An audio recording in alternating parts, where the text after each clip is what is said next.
नमस्कार दोस्तों, स्वागत है आपका उमंग एकेडमी ए टू जेड में। जहाँ दोस्तों बात करेंगे, यहाँ पर देखते हैं ये 7वां क्वेश्चन पेपर है। ये इसके पहले 6 क्वेश्चन पेपर मैं अपलोड कर चुका हूँ। इसके बाद में अब ये 7वां है। एक एक करके कुल 10 करूँगा। इसके बाद में फिर संस्कृत करूँगा, हिंदी करूँगा, गणित करूँगा। एक एक करके हर एक सब्जेक्ट के करेंगे, 10-10 प्रैक्टिस सेट करेंगे। इसके बाद में फिर से इसके 10 के आगे स्टार्ट करेंगे, ठीक है। तो यहाँ पर ये 7वां क्वेश्चन पेपर है। इसमें देखते हैं कि किस प्रकार से क्वेश्चन पूछे गए हैं। यहाँ पूरा पूरा अभी CDP जो है आपका चाइल्ड डेवलपमेंट चल रहा है। इसमें 30 क्वेश्चन जो हैं आपके पूरे करेंगे। 30 में से 30 किस प्रकार से हल करने हैं कम से कम समय में, जितने कम समय में हो सके उतने कम समय में। और जो क्वेश्चन आपसे बनते हैं वो तो ठीक है, लेकिन जो क्वेश्चन आपसे नहीं बनते हैं तो उन क्वेश्चन को स्पेशली आप नोट डाउन कर लें, वन लाइनर के रूप में नोट कर लें कि इसका क्वेश्चन लिखा, क्वेश्चन के बाद में सीधा आंसर लिख लिया, ठीक है। तो उसमें क्या है, आपको पूरा वीडियो देखने की जरूरत नहीं पड़ेगी दोबारा के लिए, क्योंकि आपका भी समय वेस्ट ना हो, इसलिए, ठीक है। जो क्वेश्चन इंपॉर्टेंट है वो मैं नोट भी करवाता जाऊँगा कि जो क्वेश्चन आपको नोट करना है, ठीक है। तो स्टार्ट करते हैं। सबसे पहला क्वेश्चन क्या दिया हुआ है यहाँ पर? पहला क्वेश्चन दिया हुआ है यहाँ पर कि एक शिक्षक छात्रों को एक विषय पढ़ाता है और उससे संबंधित प्रश्न और प्रस्तुतियों के साथ आने के लिए कहता है। निम्नलिखित में से वह किस सिद्धांत का अनुसरण कर रहा है? अधिगम हस्तांतरण का, पुनर्निर्माण में मदद का, सक्रिय सहभागिता का, या फिर सामाजिक गतिविधि के रूप में अधिगम का। तो इस प्रकार के जो क्वेश्चन आते हैं हमेशा पूछा जाता है। ये क्वेश्चन कई बार एग्जाम में पूछा, सीटेट के एग्जाम में कई बार देखा मैंने, MP टेट के में भी देखा, ठीक है। तो क्या है, वो सक्रिय सहभागिता की बात कर रहा है, क्या की सक्रिय सहभागिता की। तो इसका सही जवाब होगा, तीसरा सही जवाब होगा। नेक्स्ट क्वेश्चन है, दूसरा क्वेश्चन दिया हुआ है। क्या दिया हुआ? एक बच्चे को विद्यालय के प्रदर्शन में अपनी असफलताओं से सबसे महत्वपूर्ण बात क्या सीखनी चाहिए? एक छात्र है, उसको विद्यालय में असफलता मिल रही है, तो उसमें सबसे महत्वपूर्ण बात क्या सीखनी चाहिए ताकि असफलता ना मिले, सफलता मिले, ठीक है। तो कई दृष्टिकोणों से चुनौती देने वाले के समीप आना, या फिर अपने विषय को बदलना, या फिर समय प्रबंधन कौशल पर काम करना, या फिर सफलता पाने के सही तरीके को याद करना। तो क्या करना चाहिए उसको? कई दृष्टिकोणों से चुनौती देने वाले के समीप आना चाहिए, ठीक है। इससे कई प्रकार की चुनौती मिलेगी तो वो सीखेगा वहाँ पर, ठीक है। तो इसका जो पहला है वो सही हो जाएगा। नेक्स्ट क्वेश्चन है, बहुत अच्छा क्वेश्चन है। यदि आपने वीडियो देखे होंगे थ्योरी सेक्शन के तो ये बन जाएगा, ठीक है। किसने व्यक्तित्व के आकलन को बाह्य और आंतरिक 2 आयामों पर निर्धारित किया है? किसने किया है? कैटल ने, आइजैक ने, या फिर फ्राइड ने, फिर बंडूरा ने। तो किसने किया है? आइजैक ने किया है। आइजैक ने जो है व्यक्तित्व को 2 आयामों में विभाजित किया है, एक तो आंतरिक और एक बाहर, ठीक है। इसका सही जवाब हो जाएगा कौन सा?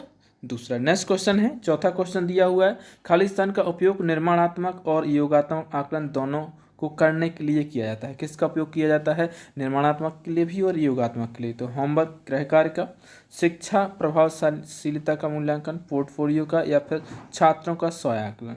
तो इसको तो आप 101% नोट ही कर लीजिए, 100% इस क्वेश्चन को नोट डाउन कर लीजिए। अपने किसी भी स्क्रीनशॉट ले लीजिए ना, इसका स्क्रीनशॉट ले लीजिए। तो क्या है, पोर्टफोलियो जो है इसको दोनों के लिए उपयोग किया जाता है, निर्माणात्मक और योगात्मक दोनों आकलन के लिए इसका उपयोग किया जाता है पोर्टफोलियो का, ठीक है। नेक्स्ट क्वेश्चन है, 5वां क्वेश्चन दिया हुआ है। खालिस्तान ने संज्ञानात्मक विकास के लिए एक समाजशास्त्रीय दृष्टिकोण विकसित किया है। तो जब भी आपको समाजशास्त्री वर्ड मिल जाए तो हाँ आपको क्या करना है? लेव वाइगोत्स्की करना है। क्या? कोई सा ऑप्शन मत देखो, समाजशास्त्री मतलब लेव वाइगोत्स्की, ठीक है। वाइगोत्स्की जो है समाजशास्त्र से संबंधित, ठीक है। तो ये पहला है इसका सही जवाब। नेक्स्ट क्वेश्चन, 6वां क्वेश्चन दिया हुआ है। बहुत इंपॉर्टेंट क्वेश्चन है जो इसके पहले ही पूछा जा चुका है और आगे 1-2 क्वेश्चन पेपर में और मिलेगा आपको। बच्चों को खालिस्तान की आयु तक पूरी तरह से शौचालय प्रशिक्षित किया जा सकता है। पूरी तरह से शौचालय प्रशिक्षित किया जा सकता है 1 वर्ष तक, 2 वर्ष तक, 3 वर्ष तक, या फिर 4 वर्ष तक। तो कितने वर्ष तक? 3 वर्ष तक। 3 वर्ष तक जैसे ही कि आप देखते हैं जब बालक स्कूल जाने के लिए तैयार हो रहा है, 3 साल से आजकल आंगनवाड़ी में बच्चे जाने लगते हैं, तो उस समय तक उसको पूरी तरह से शौचालय प्रशिक्षित किया जा सकता, मतलब कैसे वो लैट्रिन करेगा, कैसे जाएगा, वाशरूम करने जाएगा, तो उसको सब ट्रेनिंग दी जाए, मतलब उधर तक वो सीख जाता है, ठीक है। नेक्स्ट क्वेश्चन है, एरिक्सन ने किस प्रकार के विकास के सिद्धांत को प्रतिपादित किया है? एरिक्सन संज्ञानात्मक सिद्धांत, अधिगम सिद्धांत, मनोलैंगिक सिद्धांत, या फिर मनोसामाजिक सिद्धांत। तो इसके लिए ट्रिक है, एक क्या है? एरिक्सन से आपको क्या करना है? रिएक्शन। क्या करना है? रिएक्शन। रिएक्शन होता है ना, रिएक्शन काय का होता है, जब भी कोई मेडिसिन खाता है तो मेडिसिन कौन खाता है, मनुष्य खाता है। कौन मनुष्य खाता है, जो समाज में रहता है। तो जब भी सामाजिक जो भी मनुष्य होंगे समाज में रहेंगे, वो यदि वो एक्सपायरी डेट की दवाई खा लेते हो तो उनको क्या हो जाता है, रिएक्शन होता है, मतलब एरिक्शन। एरिक्शन ने क्या किया, मनोसामाजिक सिद्धांत का विकास किया था। ठीक है, तो इसका सही जवाब कौन सा होगा, चौथा हो जाएगा। नेक्स्ट क्वेश्चन है 8वां क्वेश्चन दिया होगा, ये भी बहुत अच्छा क्वेश्चन है। इस प्रकार से क्वेश्चन भी बहुत ज़्यादा पूछे जाते हैं। शास्त्रीय अनुकूलन क्लासिकल कंडीशन का मतलब क्या है। एक उत्तेजना एक प्रतिक्रिया को प्रोत्साहित करने की क्षमता प्राप्त करती है जो मूल रूप से एक और उत्तेजना द्वारा प्रोत्साहित की गई होती है। या फिर एक उत्तेजना एक प्रतिक्रिया को प्रोत्साहित करने की क्षमता खो देती है जो मूल रूप से एक और उत्तेजना द्वारा प्रोत्साहित की गई है। नकारात्मक रूप से मजबूत करने वाली उत्तेजना के कारण स्वैच्छिक प्रतिक्रिया खो जाती है, या फिर एक स्वैच्छिक प्रतिक्रिया के बाद एक मजबूत उत्तेजना। तो इसका सही जवाब क्या होगा, पहली बात कि इसका जो तीसरा है नकारात्मक, ये नहीं होगा। ठीक है, ना ही किसी प्रकार की क्षमता क्या है, खो गई, क्षमता खोएगी नहीं। ठीक है, और यहाँ पर स्वैच्छिक प्रतिक्रिया एक मजबूत उत्तेजना भी इसका क्या है, नहीं होगा, जिसका सबसे पहला जवाब जो है वो सही हो जाए। पहला क्या है, पहला दिया हुआ एक उत्तेजना, जो सबसे पहले दिया हो ना, सबसे पहला वाला जो एक उत्तेजना जो प्रतिक्रिया को प्रोत्साहित करने की क्षमता प्राप्त करती है, तो यही है क्लासिकल कंडीशन। क्या होता है, जो आपने देखा कुत्ते के ऊपर जो किया है पावलाव ने, उन्होंने बताया कि पहले 1 घंटे पहले भोजन आता है, फिर कुछ दिन बाद घंटी बजाई जाती, फिर भोजन दिया जाता, फिर घंटी बजाती, फिर भोजन। तो मतलब फिर बाद में एक कंडीशन बन गई थी ना उसके साथ घंटी का, तो उत्तेजना क्या है, प्राप्त करने जो क्षमता थी उसकी, घंटी की जो क्षमता थी कि घंटी बजेगी तो कुत्ते के मुंह में लार आ जाती है, तो ये क्षमता प्राप्त की है घंटी ने। ठीक है, तो इस प्रकार से इसका जो सही ऑप्शन होगा पहला। नेक्स्ट क्वेश्चन 9वां क्वेश्चन है, पेपर प्लेट प्लान बनाने के तरीके को याद रखने के लिए किस स्मृति का उपयोग किया जाता है। पेपर प्लान जनरली आपने बनाया हो क्लास में, अपनी बेंच पर से पेपर प्लेन बनाया, सामने वाले को किसी को मार दिया, पीछे वाले को या फिर आगे वाले को, और वो देख रहा है कि बाजू वाले ने मारा, तो इसमें कई बार लड़ाई झगड़े भी हो जाते हैं। तो उसके लिए कौन सी स्मृति का उपयोग किया, प्रतिध्वनियात्मक स्मृति, अनुसंकेतिक स्मृति, या फिर शब्दार्थ स्मृति, या फिर प्रक्रियात्मक स्मृति। तो पेपर प्लान बनाने का जो तरीका होता है उसके लिए प्रक्रियात्मक स्मृति का उपयोग किया जाता है। प्रक्रिया किस प्रकार से बनाया जाता है, यही तो होती है प्रक्रिया। ठीक है, तो इसका चौथा ऑप्शन सही हो जाएगा।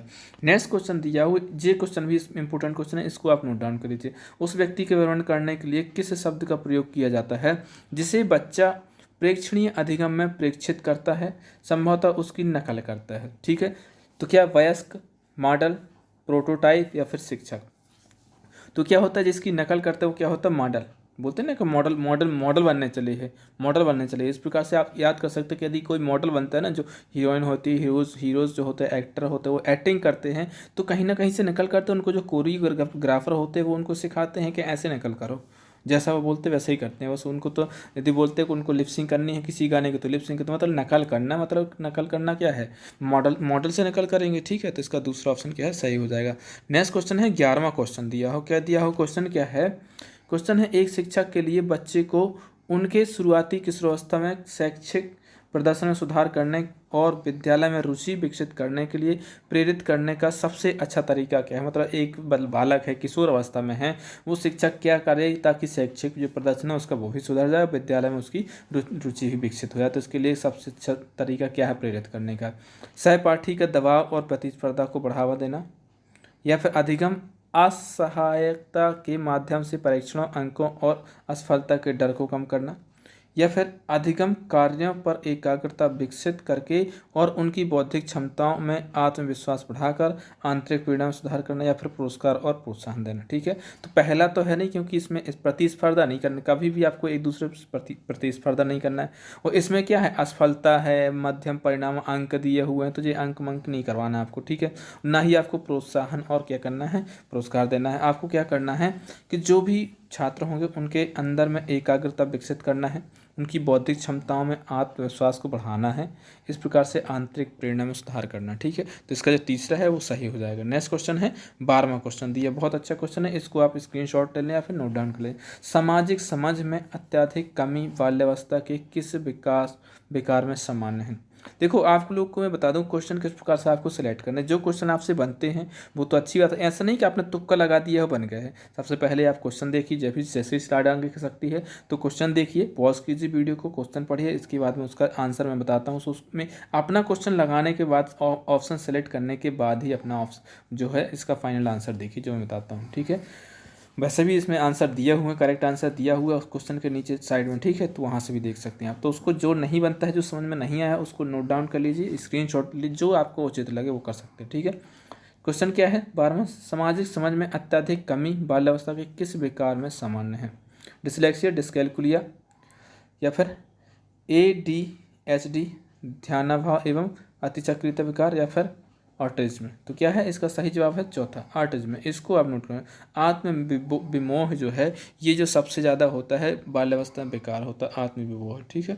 नेक्स्ट क्वेश्चन है 13वां क्वेश्चन दिया हुआ क्या है? व्यक्तित्व का मानवतावादी सिद्धांत इनके द्वारा प्रस्तावित किया गया है। तो बिल्कुल सरल क्वेश्चन है, कई बार पूछा गया है किसके द्वारा?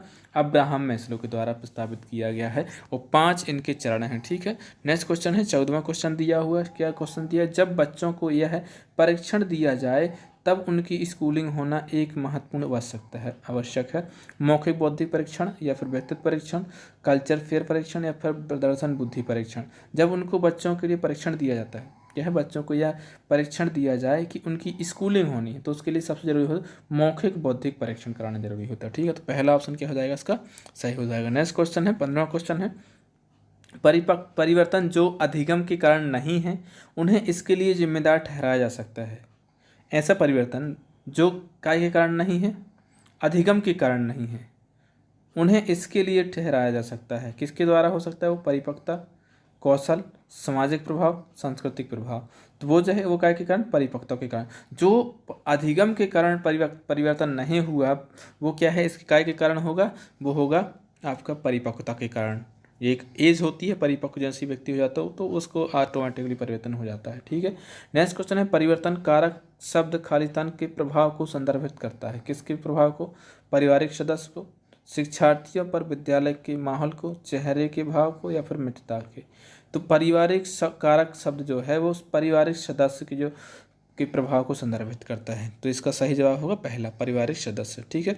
नेक्स्ट क्वेश्चन है 17वां क्वेश्चन दिया हुआ है, बहुत अच्छा क्वेश्चन है। आनुवंशिकता की भूमिका किसी व्यक्ति के जीवन में खालिस्तान के समय से शुरू होती। पहले भी क्वेश्चन पूछा जा चुका है आपको, बिल्कुल फटाक से तीसरा ऑप्शन, गर्भधारण के समय से आनुवंशिकता की भूमिका होती है, ठीक है। नेक्स्ट क्वेश्चन है 18वां क्वेश्चन है, जे क्वेश्चन आप नोट डाउन करिए। 41 से 60 डेसिबल की परास के बीच, मतलब जो डेसिबल होता है के बीच होने वाले बहरेपन को खालिस्तान श्रवण दोष के रूप में जाना जाता है। मध्यम, गहन, सौम्य, या फिर तीव्र। तो जो 40 से 41 से 60 के बीच में जो दोष होता है वो उसको उस प्रकार का यदि बहरापन है कि यदि एक बालक है 40 से 60 डेसिबल की ध्वनि नहीं सुन पाता है तो उसको मध्यम, क्या है, मध्यम वाला श्रवण दोष है। बहुत अधिक नहीं है ना बहुत कम है, मध्यम वाला, ठीक है। तो इसको याद रखिएगा। नेक्स्ट क्वेश्चन की बात करूँ तो वो कौन सा है? प्रभाव का नियम खालिस्तान के द्वारा प्रस्तुत किया गया है। अब आपको पता होना चाहिए, यदि तत्परता से अभ्यास करोगे तो प्रभाव तो अवश्य पड़ेगा, तत्परता से अभ्यास करोगे तो प्रभाव अवश्य पड़ेगा। किसने कहा? किसके लिए ट्रिक बनाई थी मैंने? थर्नडाइक के लिए। थर्नडाइक के 3 मुख्य नियम हैं जो कौन कौन से हैं? एक तो है तत्परता का नियम, एक अभ्यास का नियम, और एक है प्रभाव का नियम, ठीक है। तो ये प्रभाव का नियम है, तो क्वेश्चन दिया थर्नडाइक ने दिया। नेक्स्ट क्वेश्चन है 20वां क्वेश्चन दिया हुआ है, क्या समावेशी शिक्षा शास्त्र में कंप्यूटर का उपयोग खालिस्तान किया जाता है? किस रूप में किया था? शिक्षार्थियों को प्रेरित करने के लिए, प्रतिक्रिया प्रदान करने के लिए, उपयुक्त सभी के लिए, शिक्षार्थियों के साथ बातचीत करने के लिए। तो जो समावेशी शिक्षा होती है इसमें कंप्यूटर का जो उपयोग होता है इन सभी के लिए किया था, ऑल ऑफ दीज, उपयुक्त सभी के लिए। शिक्षार्थियों को प्रेरित भी करना है, प्रतिक्रिया भी प्रदान करना है, और उनसे बातचीत भी करनी है, ठीक है। नेक्स्ट क्वेश्चन है 21 क्वेश्चन दिया हुआ, निम्नलिखित में से कौन सी चकिंग से संबंध नहीं है? चकिंग से संबंध नहीं है, क्या है? अर्थ, मेलर, 7 का समूह, दीर्घकालिक स्मृति। तो चकिंग से संबंधित नहीं है, क्या है? चकिंग से संबंधित नहीं। चकिंग इंग्लिश वर्ड देखिए, चकिंग से संबंधित नहीं, वो क्या है? दीर्घकालिक स्मृति जो है वो चकिंग से संबंधित नहीं है। नेक्स्ट क्वेश्चन है 22 क्वेश्चन दिया हुआ, निम्नलिखित में से कौन अधिगम का एक परिणाम नहीं है? विद्या, भौतिक संरचना, कौशल, या फिर परिपक्वता। तो क्या है? अधिगम। अभी इसके पहले ही देखा था कि ऐसा कारक जो अधिगम, ऐसा परिवर्तन जो अधिगम के कारण नहीं हुआ है तो वो किसके कारण हो जाएगा? तो क्या के कारण होगा, परिपक्वता के कारण हुआ था। तो यहाँ पर भी ऑप्शन परिपक्वता ही होगा, सिर्फ क्वेश्चन को चेंज किया है, बाकी फीलिंग वही है क्वेश्चन का पढ़ने का, तो जो उसके वर्ड हैं सिर्फ उसको चेंज कर दिया है। ठीक है, नेक्स्ट क्वेश्चन है, निम्नलिखित में से कौन सा बिंदु जॉन डीवी के दृष्टिकोण के अनुरूप नहीं है। तो जो जॉन डीवी हैं, प्रगतिशील शिक्षा के जो जनक हैं, उनके अनुसार नहीं है। क्या है, अनुरूप नहीं है, याद रखना क्या है, नहीं है। बच्चा एक सक्रिय अधिगम करता है जो एक निष्क्रिय प्रेक्षक नहीं है। मतलब हाँ जी बिल्कुल जी तो है, लेकिन उसने क्या पूछा, नहीं है। मनुष्य हेड्स ऑन दृष्टिकोण से अधिगम करता है। हेड्स ऑन बिल्कुल करता है, हेड्स ऑन। इसको याद करना है, जे वाला क्वेश्चन स्क्रीनशॉट ले लीजिए इसको। ठीक है, अधिगम प्रासंगिक और व्यवहारिक होना चाहिए, ना कि केवल निष्क्रिय और सैद्धांतिक। विचार यह है कि व्यक्ति जिस सामग्री को अधिक दोहराता है उसका अर्थ जल्दी से याद कर लेते। ऐसा बिल्कुल नहीं है अकॉर्डिंग टू जॉन डीवी। तो चौथा ऑप्शन इसका क्या हो जाएगा, सही हो जाएगा। जो वाला चौथा जो है इसका सही हो जाएगा। ठीक है, नेक्स्ट क्वेश्चन है 24 क्वेश्चन दिया हुआ है। क्या है क्वेश्चन, निम्नलिखित में से कौन सा विकास चरण कोहलवर के नैतिक विकास के सिद्धांत का हिस्सा है। बहुत आसान क्वेश्चन है, दिया आपने कोहलवर का नैतिक विकास का सिद्धांत पढ़ाओ। सजा और आज्ञाकारिता का उन्मुखीकरण, या फिर इंटरसाइकोलॉजिकल, या फिर सेंसरी मोटर, या फिर युवा किशोर। सेंसरी मोटर की होता तो जीएन पियाजे हो जाता, बाकी किसी के है ही नहीं है जी। तो इसका जो पहला ऑप्शन है जो क्या हो जाएगा, सही हो जाएगा, जो कि कोहलवर का नैतिक विकास के सिद्धांत पर आधारित है। ठीक है, पहली ही है सजा और आज्ञाकारिता का, जो कि 4 साल तक है। ठीक है, नेक्स्ट क्वेश्चन की बात करूँ, 25 क्वेश्चन दिया हुआ है। निम्न में से कौन सी स्मृति मेमोरी की एक प्रक्रिया नहीं है। इसके पहले पूछा था कि प्रक्रिया है, लेकिन नहीं है। यहाँ पर क्या नहीं है, इसमें मेमोरी की एक क्या है, प्रक्रिया नहीं है। क्या है, अवधारणा, रिटेंशन, या फिर पुनर्नियोजन, रीप्लानिंग, स्मरण, या फिर रिकॉल, या फिर अधिगम लर्निंग। तो लर्निंग है, और स्मरण तो है जी, रिकॉल तो है ही है। ठीक है, अवधारणा भी है। किसी भी चैप्टर को यदि आप पढ़ते हैं, किसी भी सब्जेक्ट को पढ़ते हैं, कोई सी भी थ्योरी देती, कोई सा भी प्रोजेक्ट करते हैं, तो सबसे उसकी पहले बेसिक अवधारणा देखते हैं, उसके बाद में आप उसको क्या करते हैं, सीखते हैं, उसके बाद में फिर उसको रिकॉल करते हैं, मतलब पुनः से उसको याद करते हैं कि क्या क्या सीखा था, क्या क्या पढ़ा था। जो नहीं है स्मृति में वो क्या है, रीप्लानिंग, पुनः नियोजन नहीं है इसमें। ठीक है, तो इसका सही जवाब हो जाएगा, दूसरा सही जवाब हो जाएगा। नेक्स्ट क्वेश्चन दिया हुआ है, 26वां क्वेश्चन दिया हुआ क्या है, किस प्रकार का पालन पोषण भावात्मक अलगाव की विलक्षणता है। भावात्मक अलगाव की विलक्षणता, असंबद्ध पालन पोषण, आधिकारिक पालन पोषण, दोहरा श्रमिक पालन पोषण, एकल पालक पोषण। तो जो क्या है, भावात्मक अलगाव की विलक्षणता जो है वो क्या है, असंबंध। जो चीज़ संबंधित रहेगी, व्यवस्थित रहेगी, वो तो अच्छा होगा, लेकिन क्या है, विलक्षण है। क्या है, अलगाव की विलक्षणता है, तो वो क्या है, असंबद्ध पालन पोषण सही होता है आंसर। ठीक है, तो पहला इसका सही हो जाएगा। नेक्स्ट क्वेश्चन जो है, नेक्स्ट क्वेश्चन है 27 क्वेश्चन। क्या दिया, कक्षा में अनुशासन को बेहतर करने के लिए शिक्षक को क्या करना चाहिए। स्थिति पर चर्चा करने के लिए अभिभावक शिक्षक की बैठक की जानी चाहिए। डायरी में कक्षा नियमों के निर्देशों को विशिष्ट रूप से नोट करना चाहिए। अपनी विद्यार्थियों दृष्टिकोण और सामग्री का मूल्यांकन करना चाहिए। कक्षा से परामर्श करना और दंड की एक श्रृंखला पर सहमति होना चाहिए। क्या करना चाहिए, जब एक कक्षा होती है उसमें अनुशासन नहीं रह पाते हैं हमारा, तो क्या करना चाहिए शिक्षक को, अभिभावक और शिक्षक की बैठक नहीं करनी है, ना ही किसी प्रकार के नियम नोट करने हैं, और ना ही क्या करना है, उसको दंड की एक श्रृंखला रखना। क्या करना है कि आप जिस मेथड से पढ़ा रहे हैं, आपकी जो विधियां हैं और आपका जो दृष्टिकोण है, आप जो सामग्री का यूज कर रहे हैं, इसका मूल्यांकन कीजिए कि उसमें कहाँ पर गलती है, किस प्रकार की कमी है। ठीक है, तो तीसरा ऑप्शन इसका क्या हो जाएगा, सही हो जाएगा। जो आपकी विधि है वो फेल हो रही है, आपका दृष्टिकोण फेल हो रहा है, आपकी जो सामग्री प्रयोग कर रहे हैं वो सही से आप यूज नहीं कर पा रहे हैं, इसका मतलब है। ठीक है, यदि अनुशासन नहीं है। ठीक है, 5 साल का बच्चा अपनी माँ को एक कुत्ते से अलग कर सकता है, यह निम्नलिखित संज्ञानात्मक प्रक्रियाओं में से किसके कारण है। यदि एक 5 साल का बालक है वो अपनी माँ को एक कुत्ते से अलग कर सकता है, इसका क्या कारण है, अवधारणा, अवधान, संवेदना, या फिर बोध। तो क्या है, अवधारणा है, जिसकी वजह से बालक जो होता है अपनी माता को एक कुत्ते से अलग कर सकता है, बिल्कुल कर सकता है। अपने और ध्यान खींचेगा माता का। ठीक है, तो क्या है, कॉन्सेप्ट है। Next question, second last question है, द्विध्रुवीय विकार बाइलोपर डिसऑर्डर को इस नाम से भी जाना जाता है, असामाजिक व्यक्तित्व सिंड्रोम, मसीहा रोग, या फिर गहरा अवसाद, या फिर मुनचूसन सिंड्रोम। तो इस क्वेश्चन को आप स्क्रीनशॉट ले लीजिए, इसका सही जवाब के साथ में स्क्रीनशॉट लीजिए। तो इसका सही जवाब क्या हो जाएगा, इसका जो सही जवाब होगा वो कौन सा, गहरा अवसाद। क्या है, गहरा अवसाद इसका सही जवाब है। ठीक है, याद रखिएगा, द्विध्रुवीय विकार जो है गहरा अवसाद है। नेक्स्ट क्वेश्चन 30 क्वेश्चन इस प्रैक्टिस सेट का लास्ट क्वेश्चन है। दोस्तों मैं आप लोगों को बीच में डिस्टर्ब नहीं करता हूं किसी प्रकार से। मैं चाहता हूं आपका सिर्फ कॉन्सेप्ट जो है सीधा क्वेश्चन और आंसर पर होना चाहिए। आप सभी से एक रिक्वेस्ट है, यदि आपने हमारे चैनल को अभी तक सब्सक्राइब नहीं किया है तो सब्सक्राइब कर लें, साथ ही साथ उसका जो बेल आइकन है उसको प्रेस कर लें, ताकि जैसी वीडियो डलेगा उसका नोटिफिकेशन आपको मिल जाएगा।